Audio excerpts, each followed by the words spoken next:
টাঙ্গাইল দুপুর বেলায় অঝোর ধারায় বৃষ্টি ঝরছে।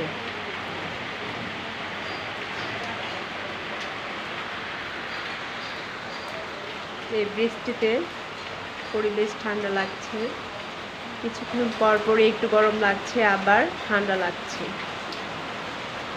এই বৃষ্টির আশাতে মনটা ঠান্ডা হয়ে যাচ্ছে আমাদের।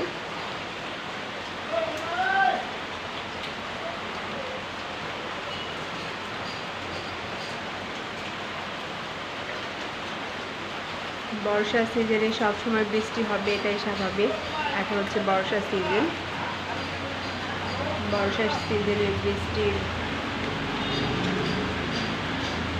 সময় মনটা কখনো বাইরে যেতে ইচ্ছে করে, আবার ঘরে বন্দি থাকতে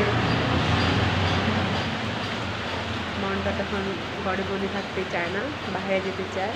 বৃষ্টির কারণে বাইরে যাওয়া হয় না।